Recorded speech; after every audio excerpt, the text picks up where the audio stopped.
Welcome to Magnum academy. Business സ്റ്റഡീസിൻ്റെ അഞ്ചാമത്തെ പാഠമായ ഫോംസ് ഓഫ് ബിസിനസ് ഓർഗനൈസേഷനാണ് നമ്മൾ ഇന്നിവിടെ പഠിക്കാൻ പോകുന്നത്. ആദ്യമായി എന്താണ് business organization? To carry out any business and achieve its objective of earning profit, it is required to bring together all the resources and put them in a action in a systematic way and coordinate and control these activities properly. This arrangement is known as business organization. Business organization എന്നാണ് നമ്മൾ ഒരു സിമ്പിളായി പറഞ്ഞു കഴിഞ്ഞാൽ നമുക്കറിയാം, നമുക്കൊരു ബിസിനസ്സിൻ്റെ സുഗമമായ നടത്തിപ്പിന് വേണ്ടി ധാരാളം റിസോഴ്സസ് അല്ലെങ്കിൽ ഘടകങ്ങൾ ഉൾപ്പെട്ടിട്ടുണ്ട്. ഈ റിസോഴ്സസ് ഒക്കെ നമുക്ക് ഒരുമിച്ച് കൊണ്ടുവരുന്നതിനോടൊപ്പം ഈ റിസോഴ്സസ് പ്രോപ്പറായി നമ്മളൊരു വ്യക്തമായ ഒരു പ്ലാനിലൂടെ അത് യൂട്ടിലൈസ് ചെയ്യുകയും വേണം. എന്നാൽ മാത്രമേ ബിസിനസ് സുഗമമായി നടന്നു പോവുകയുള്ളൂ. ഈ റിസോഴ്സസ് നമ്മൾ യൂട്ടിലൈസ് ചെയ്യുമ്പോൾ തന്നെ അതിൻ്റെ വിവിധ ഘട്ടങ്ങളായി നമുക്കതിനെ കോർഡിനേറ്റ് ചെയ്യുകയും അല്ലെങ്കിൽ ഈ പലതരത്തിലുള്ള കൺട്രോൾ ആക്ടിവിറ്റീസും നമുക്കൊരു ബിസിനസ്സിൻ്റെ പ്രവർത്തനത്തിൻ്റെ ഇടയിൽ വരുന്നുണ്ട്. ഇങ്ങനെ പറയുന്ന എല്ലാ അറേഞ്ച്മെൻറ്റ്സിനെയും, അതായത് ബിസിനസ്സിൻ്റെ റിസോഴ്സസ് വരുന്നതും പിന്നെ അതിനെ കൺട്രോൾ ചെയ്യുന്നതും അതിനെ കോർഡിനേറ്റ് ചെയ്യുന്നതും ഇങ്ങനെ തുടങ്ങിയ എല്ലാ ആക്ടിവിറ്റീസിനെയും ഈ അറേഞ്ച്മെൻറ്റിനെയാണ് നമ്മൾ ബിസിനസ് ഓർഗനൈസേഷൻ എന്ന് പറയുന്നത്. നമ്മളിപ്പോൾ ഒരു ഉദാഹരണം പറയുകയാണെങ്കിൽ, ഇപ്പോൾ ഒരു കാർ മാനുഫാക്ചറിങ് കമ്പനിയുടെ നമുക്കറിയാം അതിൻ്റെ പല ഘടകങ്ങളും പല വെൻഡേഴ്സിൽ നിന്നായിരിക്കും വരുന്നത്. അതിൻ്റെ അതായത് പല ടയർ ഒരു വെൻഡറിൽ നിന്നായിരിക്കും, അതിൻ്റെ ഗ്ലാസ് വേറൊരു വെൻഡറിൽ നിന്നായിരിക്കും. എങ്കിൽ പോലും ഈ റിസോഴ്സസ് എല്ലാം അല്ലെങ്കിൽ ഇതിൻ്റെ പ്രധാനപ്പെട്ട ഘടകമായ റോ മെറ്റീരിയൽസ് നമ്മൾ ഒന്നിച്ച് കൊണ്ടുവരുന്നതിനോടൊപ്പം അത് പ്രൊഡക്ഷൻ ചെയ്യുമ്പോൾ നമുക്ക് പലതരത്തിലുള്ള കോർഡിനേഷനുകളും ആവശ്യമാണ്. അതായത് ഇന്ന ലൈനിൽ, അതായത് ഇന്ന അസംബ്ലി പോയിൻറ്റുകളിൽ ഈ ഗ്ലാസ് ഇത്ര സമയത്ത് ചെല്ലണം, അല്ലെങ്കിൽ ഈ നമ്മൾക്ക് ഇത് വരുമ്പോൾ ഈ റോ മെറ്റീരിയൽസ് നമുക്ക് തീർന്നു പോകാതെ നമുക്ക് പുതിയ ഫ്രഷ് റോ മെറ്റീരിയൽസ് വരുന്നുണ്ടെന്ന് നോക്കണം, അല്ലെങ്കിൽ ഈ അസംബ്ലി ലൈനുകളിൽ എത്ര ഷിഫ്റ്റുകളായി ആൾക്കാർ വർക്ക് ചെയ്യണം എന്നുകൊണ്ട് നമ്മൾ പലതരത്തിലുള്ള കൺട്രോളുകൾ തുടങ്ങിയ അറേഞ്ച്മെൻറ്റ്സ് ഇതിൻ്റെ അകത്ത് വരുന്നുണ്ട്. ഈ ഒരു ഫുൾ ആയിട്ടുള്ള ഒരു ഓർഗനൈസേഷൻ സെറ്റപ്പിനെയാണ് നമ്മൾ ബിസിനസ് ഓർഗനൈസേഷൻ എന്ന് പറയുന്നത്. ബിസിനസ് ഓർഗനൈസേഷൻ നമ്മൾ മെയിനായി 5ആയി തരംതിരിച്ചിരിക്കുന്നു: sole proprietorship, partnership, joint Hindu family, cooperative society and joint stock company. ഇതൊക്കെ എന്താണെന്ന് നമുക്ക് വിശദമായി പരിചയപ്പെടാം. First one is sole proprietorship. എന്താണ് sole proprietorship? Sole proprietorship form of business organization refers to a business enterprise exclusively owned, managed and controlled by a single person with all authority, responsibility and risk. Sole proprietorship എന്ന് പറഞ്ഞു കഴിഞ്ഞാൽ, അതായത് ഏതൊരു ബിസിനസ്സും അത് fully on ചെയ്യുന്നതും അല്ലെങ്കിൽ അത് മാനേജ് ചെയ്യുന്നതും അത് കൺട്രോൾ ചെയ്യുന്നതും അതൊരു സിംഗിൾ പേഴ്സൺ ആയിരിക്കും. ഉദാഹരണത്തിന്, ഞാനിപ്പോൾ ഒരു ബിസിനസ് സ്റ്റാർട്ട് ചെയ്യുകയാണ്, അതായത് നല്ലൊരു ഓപ്പർച്യൂണിറ്റി കണ്ട് ഞാനൊരു ബിസിനസ് സ്റ്റാർട്ട് ചെയ്യുകയാണ്. എൻ്റെ കയ്യിലുള്ള ക്യാപിറ്റൽ വെച്ച് തന്നെ ഞാൻ ആ ബിസിനസ് സ്റ്റാർട്ട് ചെയ്ത് ഞാനത് മുമ്പോട്ട് കൊണ്ടുപോവുകയാണ്. അതിൻ്റെ ആ ബിസിനസ്സിൻ്റെ പ്രോഫിറ്റ് ആണെങ്കിലും ലോസ് ആണെങ്കിലും എല്ലാം തന്നെ ഞാൻ തന്നെ ബെയർ ചെയ്യണം, അല്ലെങ്കിൽ അതിൻ്റെ ഡിസിഷൻ എടുക്കുന്നത് ഞാൻ തന്നെയായിരിക്കും. അങ്ങനെ ആ ബിസിനസ്സിൻ്റെ ഫുൾ അതോറിറ്റി, കൺട്രോൾ എൻ്റെ കയ്യിലായിരിക്കും. അതിനാണ് സോൾ പ്രൊപ്പറേറ്റർഷിപ്പ് എന്ന് പറയുന്നത്. രണ്ടാമത്തത് പാർട്ട്ണർഷിപ്പ്. എന്താണ് partnership? Partnership is an association of two or more persons who pool the financial and managerial resources and agree to carry on a business and share its profit. Partnership എന്താണെന്ന് പറഞ്ഞു കഴിഞ്ഞാൽ, രണ്ടോ അതിലധികമോ ആയ വ്യക്തികൾ തമ്മിൽ ചേർന്ന് ഒരു പാർട്ട്ണർഷിപ്പ് ഉണ്ടാക്കുകയും, നമുക്കിപ്പോൾ ഒരു ഉദാഹരണം പറയുകയാണെങ്കിൽ, ഞാനൊരു ബിസിനസ് ഐഡിയ, എൻ്റെ ഒരു ബിസിനസ് ഐഡിയയുണ്ട്, എന്നാൽ അത് ആ ബിസിനസ് സ്റ്റാർട്ട് ചെയ്യാൻ മാത്രമുള്ള ക്യാപിറ്റൽ എനിക്ക് അവൈലബിൾ അല്ല. ഞാൻ എൻ്റെ ഒരു ഫ്രണ്ടിനെ കാണുകയും അല്ലെങ്കിൽ അവൻ അതിന് ബിസിനസ്സിൽ ഇൻട്രസ്റ്റ് ആവുകയും അവൻ എനിക്ക് ക്യാപിറ്റൽ ഷെയർ ചെയ്യാമെന്ന് പറയുകയും ചെയ്യുന്നു. ഞാനും അവനും കൂടി അവിടെ ഒരു പാർട്ട്ണർഷിപ്പ് ഫോം ചെയ്യുകയാണ്. അതായത് ഞങ്ങൾ രണ്ടുപേരും ആ ബിസിനസ്സിൽ അല്ലെങ്കിൽ പാർട്ട്ണർഷിപ്പ് ഇതിൽ അവകാശികളായി ആ ബിസിനസ് മുമ്പോട്ട് കൊണ്ടുപോകുന്നു. അതിനാണ് പാർട്ട്ണർഷിപ്പ് എന്ന് പറയുന്നത്. മൂന്നാമത്തെന്ന് പറയുന്നത് ജോയിൻറ്റ് ഹിന്ദു ഫാമിലി ബിസിനസ്സാണ്.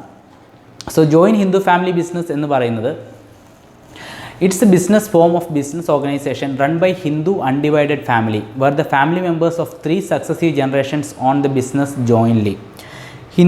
ജോയിൻറ്റ് ഹിന്ദു ഫാമിലി ബിസിനസ് എന്ന് പറയുന്നത് നമ്മുടെ ഇന്ത്യയിൽ അധികം പണ്ടുകാലങ്ങളിൽ കണ്ടുവരുന്ന ഒരു തരമുള്ള ഒരു ബിസിനസ് ഓർഗനൈസേഷനാണ് ജോയിൻറ്റ് ഹിന്ദു ഫാമിലി ബിസിനസ് എന്ന് പറയുന്നത്. അതായത് പണ്ടുകാലങ്ങളിലെ ഹിന്ദു അൺഡിവൈഡഡ് ഫാമിലി, കൂട്ടുകുടുംബങ്ങൾ ചേർന്ന് നടത്തിയിരുന്ന ഫാമിലിയായി നടത്തിയിരുന്ന ബിസിനസ്സിനെയാണ് ജോയിൻറ്റ് ഹിന്ദു ഫാമിലി ബിസിനസ് എന്ന് പറയുന്നത്. ജോയിൻറ്റ് ഹിന്ദു ഫാമിലീസ് പ്രധാനമായി 2 തരങ്ങളുണ്ട്: ദയഭാഗ ആൻഡ് മിതകാശുര. ഈ ദയഭാഗ ഫോം എന്ന് പറയുന്നത് വെസ്റ്റ് ബംഗാളിൽ പ്രാവർത്തികവും ബാക്കി എല്ലാ സ്ഥലങ്ങളിലും മിതകാശുര ആണ്, ഓൾ ഓവർ ഇന്ത്യയാണ് ഉണ്ടായിരിക്കുന്നത്. ഈ ജോയിൻറ്റ് ഹിന്ദു ഫാമിലി ബിസിനസ്സിൻ്റെ പ്രത്യേകത എന്ന് പറഞ്ഞാൽ ബൈ ബർത്ത്, അതായത് ആ കുടുംബത്തിൽ ജനിക്കുന്ന ഏതൊരാൾക്കും ആ ബിസിനസ്സിന് ഓണർഷിപ്പ് അല്ലെങ്കിൽ അതിൻ്റെ ഒരു ഷെയർ ലഭിക്കുന്നതാണ്. അതാണ് ജോയിൻറ്റ് ഹിന്ദു ഫാമിലി ബിസിനസ് എന്ന് പറയുന്നത്. The next one is cooperative society. എന്താണ് cooperative society? A voluntary association of persons who work together to promote their economic interest can form a society which is termed as cooperative society. Cooperative society എന്ന് പറഞ്ഞു കഴിഞ്ഞാൽ ഈ partnership പോലെ അതിൻ്റെ വേറൊരു ഫോമാണ് cooperative society. അതായത് ഒരു voluntary association of persons, profit motive അല്ലാതെ സർവീസ് മോട്ടീവ് ആണ് കോപ്പറേറ്റീവ് സൊസൈറ്റി മെയിൻ എന്ന് പറയുന്നത്.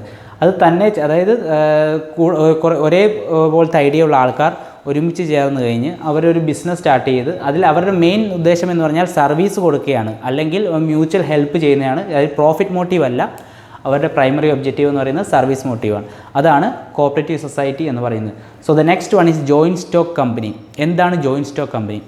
A joint stock company or a simple company is a voluntary association of persons generally formed for undertaking some big business activity. It is established by law and can be dissolved by law. So joint stock company എന്ന് പറയുന്നത് ഈ cooperative society പോലെ voluntary association ആയിട്ട്, അല്ലെങ്കിൽ ഞാനോ അല്ലെങ്കിൽ മറ്റൊരു ഫ്രണ്ടോ അങ്ങനെ ഒരു ഓർ മോർ അധികം ആൾക്കാർ ചേർന്നിട്ട് രൂപപ്പെടുത്തുന്ന ഒരു കമ്പനി. അതായത് ഇത്ര ശതമാനം ഷെയർ അല്ലെങ്കിൽ അതിൻ്റെ ഡീഡ് അനുസരിച്ച് ഇത്ര ശതമാനത്തെ പ്രോഫിറ്റ് ഷെയർ ചെയ്യാമെന്ന രീതിയിൽ അത് ലോ, അതായത് കംപ്ലീറ്റ്ലി ലോ രജിസ്റ്റർ ചെയ്തിട്ട് നമ്മൾ ലീഗലായി ചെയ്യുന്ന ഒരു കമ്പനി നമ്മൾ ജോയിൻറ്റ് സ്റ്റോക്ക് കമ്പനി എന്ന് പറയുന്നു. It has separate legal existence so that even if its members die, the company remains in existence. Joint stock കമ്പനിയുടെ മറ്റൊരു പ്രത്യേകതയാണ്, സോ സെപ്പറേറ്റ് ലീഗൽ എക്സിസ്റ്റൻസ് ആണ്. അതായത് കമ്പനി നമ്മൾ ഫോം ചെയ്ത് അത് ലീഗലായിട്ട് റൺ ചെയ്യുമ്പോൾ അതൊരു ഷെയർ ഹോൾഡർ മരിച്ചു പോയാൽ അല്ലെങ്കിൽ ഇതിൽ നിന്ന് പോയാൽ പോലും ആ കമ്പനി പ്രാവർത്തികമായിരിക്കും, അല്ലെങ്കിൽ അത് മുൻപോട്ട് പോകും. ഇതിനാണ് ജോയിൻറ്റ് സ്റ്റോക്ക് കമ്പനി എന്ന് പറയുന്നത്. സോ ഇതൊക്കെയാണ് different forms of business organization. Forms of business ഓർഗനൈസേഷൻ്റെ ഫസ്റ്റ് കാറ്റഗറിയായ സോൾ പ്രൊപ്പറേറ്റർഷിപ്പ് എന്താണെന്ന് നമുക്ക് നോക്കാം. Sole proprietorship form of business organization refers to business enterprise exclusively owned, managed and controlled by a single person with all authority, responsibility and risk. So sole proprietorship എന്ന് പറഞ്ഞു കഴിഞ്ഞാൽ ഈ ഒരു it's a type of business organization, അതായത് ഒരു type of business ആണ്. അത് completely owned, managed and അതിൻ്റെ own manage and controlled by a single person. അതായത് ഒരൊറ്റ വ്യക്തിയായിരിക്കും അതിൻ്റെ കൺട്രോൾ ചെയ്യുന്നതും അല്ലെങ്കിൽ ആ ബിസിനസ് ഓൺ ചെയ്യുന്നതും അല്ലെങ്കിൽ ആ ബിസിനസ്സിൻ്റെ വേരിയസ് ആക്ടിവിറ്റീസ് മാനേജ് ചെയ്യുന്നതും ഒരു സിംഗിൾ പേഴ്സൺ ആയിരിക്കും. സോ അതിനാണ് സോൾ പ്രൊപ്പറേറ്റർഷിപ്പ് എന്ന് പറയുന്നത്. സോൾ പ്രൊപ്പറേറ്റർഷിപ്പിൻ്റെ പലതരത്തിലുള്ള ക്യാരക്ടറിസ്റ്റിക്സ് ഉണ്ട്. എന്തൊക്കെയാണ് ക്യാരക്ടറിസ്റ്റിക്സ് എന്ന് നമുക്ക് നോക്കാം. ഫസ്റ്റ് ക്യാരക്ടറിസ്റ്റിക്സ് എന്ന് പറയുന്നത് single ownership.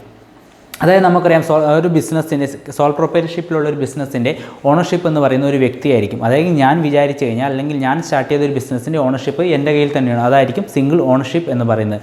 So next one എന്ന് പറഞ്ഞാൽ no separation of ownership and management.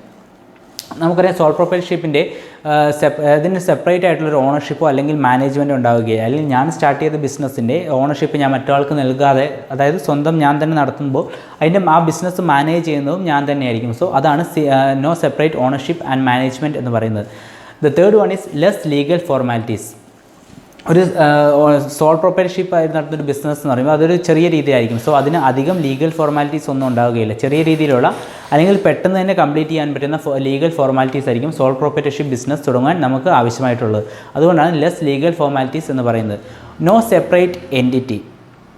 ഇത് നമുക്കറിയാം നോ സെപ്പറേറ്റ്, അതായത് ഒരു വ്യക്തി തുടങ്ങുന്ന ബിസിനസ് അല്ലെങ്കിൽ അയാൾ ആ ബിസിനസ് നിർത്തുന്നതിനോടുകൂടി അല്ലെങ്കിൽ അയാൾക്ക് എന്തെങ്കിലും സംഭവിച്ചു കഴിഞ്ഞാൽ ആ ബിസിനസ്സിന് പ്രത്യേകമായൊരു നിലനിൽപ്പില്ല. സോ അതിനാണ് നോ സെപ്പറേറ്റ് എൻറ്റിറ്റി എന്ന് പറയുന്നത്. Next one is no sharing profit and loss. Sole പ്രൊപ്പറേറ്റർഷിപ്പിൻ്റെ ഒരു മെയിൻ ഫീച്ചർ എന്ന് പറയുന്നത് അതിൻ്റെ പ്രോഫിറ്റോ ലോസോ മറ്റൊരാൾക്ക് നമ്മൾ ഷെയർ ചെയ്യേണ്ട ആവശ്യമില്ല എന്നത് തന്നെയാണ്. കാരണം ഞാൻ തുടങ്ങുന്ന ബിസിനസ്സിന് അത് ലാഭമോ നഷ്ടമോ എന്തോ ആയിക്കോട്ടെ അത് ബെയർ ചെയ്യാൻ ഞാൻ ഉത്തരവാദിയാണ്. സോ അതുകൊണ്ട് തന്നെയാണ് no sharing of profit and loss എന്ന് പറയുന്നത്. Next one is unlimited liability. ഇത് സോൾ പ്രൊപ്പറേറ്റർഷിപ്പിൻ്റെ one of the main disadvantage ആണ് unlimited liability. So unlimited liability എന്ന് പറഞ്ഞ് നമ്മളിവിടെ ഉദ്ദേശിക്കുന്നത്, അതായത് നമ്മളിപ്പോൾ ഞാനൊരു ബിസിനസ് തുടങ്ങി അത് നഷ്ടത്തിലാവുകയും ചെയ്യുമ്പോൾ എനിക്ക് ആ നഷ്ടം നികത്തുവാൻ വേണ്ടി ഈ ബിസിനസ്സിൻ്റെ അസറ്റ്സ് വിൽക്കുമ്പോൾ ചിലപ്പോൾ എനിക്ക് നഷ്ടം നികത്താൻ പറ്റിയെന്ന് വരികയില്ല. സോ അങ്ങനെ വരുമ്പോൾ എൻ്റെ പേഴ്സണൽ അസറ്റും ചില സന്ദർഭങ്ങളിൽ എനിക്ക് ഈ നഷ്ടം നികത്തുവാൻ വേണ്ടി കൊടുക്കേണ്ടതുണ്ട്. സോ അതാണ് അൺലിമിറ്റഡ് ലയബിലിറ്റി എന്ന് പറയുന്നത്. അതിൽ next one is one man control. Sole പ്രൊപ്പറേറ്റർഷിപ്പിനെ നമ്മൾ നേരത്തെ ആദ്യത്തെ ഫീച്ചറിൽ പറഞ്ഞു, അതായത് അത് മാനേജ് ചെയ്യുന്നതും അതിൻ്റെ ഓണർഷിപ്പ് എല്ലാം സിംഗിൾ പേഴ്സൺ ആകുമ്പോൾ തന്നെ ആ ബിസിനസ്സിൻ്റെ ഹോൾ കൺട്രോൾ ചെയ്യുന്നത് അല്ലെങ്കിൽ അതിൻ്റെ ഡിസിഷൻ എടുക്കുന്നത് ഒരൊറ്റ വ്യക്തിയായിരിക്കും, ആ ബിസിനസ്സിൻ്റെ ഓണറായിരിക്കും. സോ അതാണ് വൺ മാൻ കൺട്രോൾ എന്ന് പറയുന്നത്. സോ നമുക്കിനി ഇതിൻ്റെ മെറിറ്റ്സ് നോക്കാം. ഈ സോൾ പ്രൊപ്പറേറ്റർഷിപ്പിൻ്റെ മെറിറ്റ്സ് അല്ലെങ്കിൽ എന്തൊക്കെ തരം അഡ്വാൻറ്റേജസ് ആണ് ഈ സോൾ പ്രൊപ്പറേറ്റർഷിപ്പ് ബിസിനസ് തുടങ്ങുന്നതിലൂടെ ഒരാൾക്ക് ലഭിക്കുന്നത് എന്ന് നമുക്ക് നോക്കാം. So the first one easy to form and wind up. ഏറ്റവും എളുപ്പത്തിൽ തുടങ്ങാൻ പറ്റുന്നതും അല്ലെങ്കിൽ നിർത്താൻ പറ്റുന്നതുമായ ഒരു ബിസിനസ് ടൈപ്പ് ഓഫ് ഓർഗനൈസേഷനാണ് സോൾ പ്രൊപ്പറേറ്റർഷിപ്പ് എന്ന് പറയുന്നത്.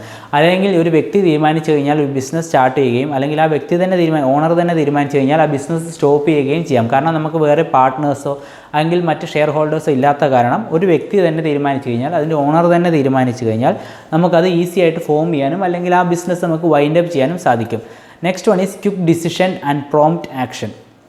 ഒരു ബിസിനസ്സിന്, ഒരു സോൾ പ്രൊപ്പറേറ്റർഷിപ്പ് ഒരു ബിസിനസ്സിന് എന്തെങ്കിലും പ്രോബ്ലം വന്നു കഴിഞ്ഞാൽ പെട്ടെന്ന് തന്നെ നമുക്കതൊരു അനലൈസ് ചെയ്ത് ക്വിക്ക് ഡിസിഷൻ എടുക്കാൻ ആ വ്യക്തിക്ക് അല്ലെങ്കിൽ അതിൻ്റെ ഓണർക്ക് സാധിക്കുന്നു. കാരണം അയാൾക്ക് മറ്റു ആൾക്കാരോട് ഡിസ്കസ് ചെയ്യേണ്ട ആവശ്യമില്ല. സോ അത് കാരണം ക്വിക്ക് ഡിസിഷൻ എടുക്കാനും അല്ലെങ്കിൽ അതിന് വേണ്ട ആ ഡിസിഷൻ എടുത്ത ശേഷം ആ പ്രോബ്ലം ഓവർകം ചെയ്യാൻ വേണ്ടിയിട്ടുള്ള ആക്ഷൻസ് പെട്ടെന്ന് തന്നെ കൈക്കൊള്ളുവാനും അതിൻ്റെ ഓണർക്ക് സാധിക്കുന്നു. അത് സോൾ പ്രൊപ്പറേറ്റർഷിപ്പിൻ്റെ one of the main advantage ആണ്. The next one is direct motivation. Direct motivation കൊണ്ട് ഇവിടെ ഉദ്ദേശിക്കുന്നത്, അതായത് നമുക്കറിയാം നമ്മളൊരു ബിസിനസ് നടത്തുമ്പോൾ നമുക്കതിന് പ്രോഫിറ്റ് ലഭിക്കുന്നു. സോ ഈ പ്രോഫിറ്റ് എല്ലാം തന്നെ അതിൻ്റെ സിംഗിൾ ഓണർ ആയത് കാരണം ഈ ഓണർക്ക് തന്നെയാണ് ലഭിക്കുന്നത്. സോ ഇങ്ങനെ കൂടുതൽ പ്രോഫിറ്റ് വരുമ്പോൾ നമ്മൾ കൂടുതൽ മോട്ടിവേറ്റഡ് ആകുന്നു. അതായത് ബിസിനസ് കൂടുതൽ നല്ല രീതിയിൽ നടത്താനും അല്ലെങ്കിൽ അത് എക്സ്പാൻഡ് ചെയ്യാനും നമുക്ക് ഒരു തരം മോട്ടിവേഷൻ വരുന്നു, അല്ലെങ്കിൽ നമുക്കത് തോന്നുന്നു. സോ അതിനാണ് ഡയറക്റ്റ് മോട്ടിവേഷൻ എന്ന് പറയുന്നത്. Next one is flexibility in operation. So it's very easy to effect changes as per the requirements of the business. The expansion or the business activities does not require many formalities in case of other forms of business organization. So flexibility in operation എന്ന് നമ്മൾ കൊണ്ട് ഇവിടെ ഉദ്ദേശിക്കുന്നത്, നമുക്കൊരു business നമ്മളൊരു soul proprietorship ഒരു business നടത്തുമ്പോൾ അല്ലെങ്കിൽ ഒരു വ്യക്തി ഒരു ബിസിനസ് നടത്തുമ്പോൾ അതിൻ്റെ ആ ബിസിനസ്സിൻ്റെ മാറുന്ന ട്രെൻഡിനനുസരിച്ച് അതിൻ്റെ ഓപ്പറേഷൻസ് നമുക്ക് മാറ്റാൻ സാധിക്കും. സോ അതാണ് ഫ്ലെക്സിബിലിറ്റി ഇൻ ഓപ്പറേഷൻ എന്ന് പറയുന്നത്. Next one is maintenance of business secrets. നമുക്കറിയാം ഒരു ബിസിനസ്സിന് പലതരത്തിലുള്ള ബിസിനസ് സീക്രട്ടും ഉണ്ടാകും. അതായത് നമ്മൾ ഇന്ന വിലയ്ക്ക് അല്ലെങ്കിൽ ഇന്ന റോ മെറ്റീരിയൽസ് ഇന്ന സ്ഥലത്തുനിന്ന് നമുക്ക് ഇത്ര രൂപയ്ക്ക് ലഭിക്കും എന്നുള്ളത്, അങ്ങനെ പലതരത്തിലുള്ള ഒരു ബിസിനസ്സിനും അതിൻ്റേതായ ബിസിനസ് സീക്രട്ടുകൾ ഉണ്ടാവും. സോ ഇതിൻ്റെ സോൾ പ്രൊപ്പറേറ്റർഷിപ്പിൻ്റെ ഓണർ ഒരാളായ നിലയ്ക്ക് അയാൾക്ക് അത് മറ്റൊരാളായിട്ട് ഷെയർ ചെയ്യേണ്ട ആവശ്യമില്ല, അല്ലെങ്കിൽ അത് മാർക്കറ്റിൽ ലീക്കാവുകയില്ല എന്നൊക്കെ പേടിക്കേണ്ട ആവശ്യമില്ല. സോ അതാണ് മെയിൻ്റെനൻസ് ഓഫ് ബിസിനസ് സീക്രറ്റ്സ് എന്ന് പറയുന്നത്. So the next one is personal touch. Personal touch sole പ്രൊപ്പറേറ്റർഷിപ്പിൻ്റെ one of the main advantage ആണ്. അതായത് ഒരു ബിസിനസ് ഓൺ ചെയ്യുന്നതും മാനേജ് ചെയ്യുന്നതും കൺട്രോൾ ചെയ്യുന്നതും എല്ലാം അതിൻ്റെ ഓണറാകുമ്പോൾ അയാൾക്ക് ഡയറക്റ്റ് കസ്റ്റമേഴ്സുമായിട്ട് ഇൻട്രാക്ഷൻസ് ഉണ്ടാവുകയും കസ്റ്റമേഴ്സുമായി പരിചയപ്പെടുകയും അവരുടെ ഇഷ്ടങ്ങൾ അല്ലെങ്കിൽ എന്തൊക്കെ പാടില്ല എന്നതും ഈ എളുപ്പത്തിൽ മനസ്സിലാക്കാൻ സാധിക്കുകയും ചെയ്യുന്നു. സോ അതാണ് പേഴ്സണൽ ടച്ച് കൊണ്ട് ഇവിടെ ഉദ്ദേശിക്കുന്നത്. The next one is limitations of sole proprietorship form of business organization. ധാരാളം അഡ്വാൻറ്റേജസ് ഉള്ളതുപോലെ തന്നെ സോൾ പ്രൊപ്പറേറ്റർഷിപ്പിന് അതിൻ്റേതായ ഡിസഡ്വാൻറ്റേജസും ഉണ്ട്. സോ എന്തൊക്കെയാണ് ആ ഡിസഡ്വാൻറ്റേജസ് അല്ലെങ്കിൽ ലിമിറ്റേഷൻസ് എന്ന് നമുക്ക് നോക്കാം. The first one is limited resource. നമുക്കറിയാം സോൾ പ്രൊപ്പറേറ്റർഷിൻ്റെ റിസോഴ്സ് എന്ന് പറയുന്നത് അതിൻ്റെ ഓണറെ ബേസ് ചെയ്തിരിക്കും. അയാളുടെ കയ്യിൽ എത്ര ക്യാപിറ്റൽ ഉണ്ട്, അല്ലെങ്കിൽ ആ ബിസിനസ്സിന് വേണ്ടി ഓണർക്ക് എത്ര ചിലവാക്കാൻ സാധിക്കും തുടങ്ങിയ കാര്യങ്ങൾ അതിൻ്റെ ആ ബിസിനസ്സിൻ്റെ റിസോഴ്സസിനെ നന്നായി ബാധിക്കും. അതാണ് ലിമിറ്റഡ് റിസോഴ്സ് എന്ന് ഉദ്ദേശിക്കുന്നത്. The next one is lack of continuity. Lack of continuity എന്ന് പറഞ്ഞാൽ ഇതിൻ്റെ ഓണർഷിപ്പ് സോൾ പ്രൊപ്പറേറ്റർ ബിസിനസ്സിൻ്റെ ഓണർഷിപ്പ് ഒരാളായ സ്ഥിതിക്ക് ആ വ്യക്തിക്ക് എന്തെങ്കിലും സംഭവിക്കുകയോ അല്ലെങ്കിൽ വ്യക്തി അവിടെ നിന്ന് മാറി നിൽക്കുകയോ ചെയ്തു കഴിഞ്ഞാൽ ആ ബിസിനസ്സിനൊരു കണ്ടിന്യൂഷൻ അല്ലെങ്കിൽ അത് നല്ല രീതിയിൽ പ്രവർത്തിക്കണമെന്നില്ല. സോ അതുകൊണ്ട് തന്നെയാണ് ലാക്ക് ഓഫ് കമ്മ്യൂണിറ്റീൻ്റെ വൺ ഓഫ് ദ മെയിൻ ലിമിറ്റേഷനായി പറയുന്നത്. The next one is unlimited liability. നമ്മൾ നേരത്തെ സോൾ പ്രൊപ്പറേറ്റർഷിപ്പിൻ്റെ ഒരു ഫീച്ചറായിട്ട് പറഞ്ഞത് തന്നെയാണ് അൺലിമിറ്റഡ് ലയബിലിറ്റി. അൺലിമിറ്റഡ് ലയബിലിറ്റി എന്ന് പറഞ്ഞ് ഇവിടെ ഉദ്ദേശിക്കുന്നത് നമുക്കൊരു ബിസിനസ് ചിലപ്പോൾ ലാഭവും നഷ്ടമായിരിക്കാം. സോ അത് നഷ്ടം സംഭവിച്ചു കഴിഞ്ഞാൽ ആ ബിസിനസ്സിൻ്റെ അസറ്റ്സ് നമ്മൾ സെല്ല് ചെയ്ത് കഴിഞ്ഞാൽ നമുക്ക് ചിലപ്പോൾ ആ നഷ്ടം നമുക്ക് നികത്താൻ പറ്റിയെന്ന് വരില്ല. അങ്ങനെ വരുമ്പോൾ ആ ഓണറിൻ്റെ പേഴ്സണൽ അസറ്റ്സും കൂടി നമുക്ക് ആ നഷ്ടം നികത്തുവാൻ വേണ്ടി സെല്ല് ചെയ്യേണ്ടി വരുന്നു. അതുകൊണ്ടാണ് ഇവിടെ അൺലിമിറ്റഡ് ലയബിലിറ്റി എന്ന് പറയുന്നത്. It's one of the main disadvantage of sole proprietorship ആണ് unlimited liability. Next one is not suitable for large scale operations. ഈ സോൾ പ്രൊപ്പറേറ്റർഷിപ്പ് എന്ന് പറയുന്നത് ഒരു ചെറിയ രീതിയിലുള്ള അല്ലെങ്കിൽ ഒരു മീഡിയം തരത്തിലുള്ള ബിസിനസ് സ്ഥാപനങ്ങൾക്ക് പറ്റുന്ന ഒരു ടൈപ്പ് ഓഫ് ബിസിനസ് ഫോമാണ് സോൾ പ്രൊപ്പറേറ്റർഷിപ്പ് എന്ന് പറയുന്നത്. കാരണം ഒരു ലാർജ് സ്കെയിൽ ഓർഗനൈസേഷന് അതൊരിക്കലും ഒരു വ്യക്തിയുടെ തീരുമാനത്തിനോടനുബന്ധിച്ച് അത് നടത്തുവാൻ സാധിക്കില്ല. കാരണം അതിന് പലതരത്തിലുള്ള റിസോഴ്സസ് ആവശ്യമുണ്ട്, അല്ലെങ്കിൽ പലതരത്തിലുള്ള മാനേജീരിയൽ സ്കിൽസ് ആവശ്യമുണ്ട്. സോ ഒരു വ്യക്തിക്ക് ഒറ്റയ്ക്ക് ഒരിക്കലും ലാർജ് സ്കെയിൽ ആ ബിസിനസ് കൺട്രോൾ ചെയ്യാൻ സാധിക്കില്ല. സോ അതുകൊണ്ടാണ് not suitable for large scale operations എന്ന് പറയുന്നത്. Next one is limited managerial expertise. Limited managerial expertise കൊണ്ട് ഇവിടെ ഉദ്ദേശിക്കുന്നത് ആ ബിസിനസ്സിൻ്റെ ഓണർക്ക് ഇത് മാനേജ് ചെയ്യാനുള്ള പലതരത്തിലുള്ള മാനേജറിയൽ എക്സ്പെർട്ടൈസിൻ്റെ ആവശ്യം. നമുക്കറിയാം ഒരു വലിയ രീതിയിലുള്ള ലാർജ് സ്കെയിൽ ഓപ്പറേഷൻസിന് പല രീതിയിലുള്ള മാനേജ്മെൻറ്റ് ഉണ്ടാവും, അല്ലെങ്കിൽ പലതരത്തിലുള്ള എക്സ്പേർട്സ് ആൾക്കാരുണ്ടാവും. സോ അവരുടെയൊക്കെ തീരുമാനത്തോടനുസരിച്ചാണ് ഒരു ലാർജ് സ്കെയിൽ ഓപ്പറേഷണൽ ബിസിനസ്സിൽ പല തീരുമാനങ്ങളും എടുക്കുന്നത്, അല്ലെങ്കിൽ അവരുടെയൊക്കെ നിർദ്ദേശങ്ങൾ സ്വീകരിച്ചുകൊണ്ടാണ് പല തീരുമാനങ്ങളും എടുക്കുന്നത്. പക്ഷേ സോൾ പ്രൊപ്പറേറ്റർഷിപ്പിൽ ഒരു സിംഗിൾ വ്യക്തി ഓൺ ചെയ്യുന്ന അല്ലെങ്കിൽ കൺട്രോൾ ചെയ്യുന്നതുകൊണ്ട് തന്നെ അതിന് മാനേജറിയൽ എക്സ്പെർട്ടൈസ്, അതായത് മറ്റുള്ളവരിൽ നിന്ന് നിർദ്ദേശങ്ങൾ സ്വീകരിക്കുന്നത് കുറവായിരിക്കും. സോ അയാളുടെ സ്വന്തം ഇഷ്ടപ്രകാരമുള്ള രീതികളായിരിക്കും ഈ ബിസിനസ്സിൽ നടപ്പാക്കുക. അതാണ് ലിമിറ്റഡ് മാനേജറിയൽ എക്സ്പെർട്ടൈസ് എന്ന് പറയുന്നത്. So suitability of sole proprietorship എന്ന് പറയുന്നത് നമുക്കറിയാം, ഇതിനകത്ത് നമ്മൾ നേരത്തെ പറഞ്ഞു സൂട്ടബിലിറ്റി ചെറിയ രീതിയിൽ അല്ലെങ്കിൽ മീഡിയം രീതിയിലുള്ള ബിസിനസ് ഓർഗനൈസേഷനേക്ക് സോൾ പ്രൊപ്പറേറ്റർഷിപ്പ് സാധിക്കുകയുള്ളൂ. കാരണം അത് ഓൺ ചെയ്യുന്നതും കൺട്രോൾ ചെയ്യുന്നതും മാനേജ് ചെയ്യുന്നതും എല്ലാം ഒരാളായതുകൊണ്ട് വലിയ രീതിയിലുള്ള ഓപ്പറേഷൻസ് നടത്തുവാൻ അയാൾക്ക് സാധിക്കുകയില്ല, അല്ലെങ്കിൽ എല്ലാവർക്കും അതുകൊണ്ട് സാധിക്കുകയില്ല. സോ അതുകൊണ്ടാണ് ഇതിൻ്റെ മെയിൻ സ്യൂട്ടബിലിറ്റി എന്ന് പറയുന്നത് ചെറിയ രീതിയിലുള്ള ബിസിനസ്സുകൾക്കോ അല്ലെങ്കിൽ മീഡിയം രീതിയിലുള്ള ബിസിനസ്സുകൾക്ക് സോൾ പ്രൊപ്പറേറ്റർഷിപ്പ് അതിൻ്റെ നമുക്ക് യൂസ് ചെയ്യാൻ സാധിക്കുകയുള്ളൂ.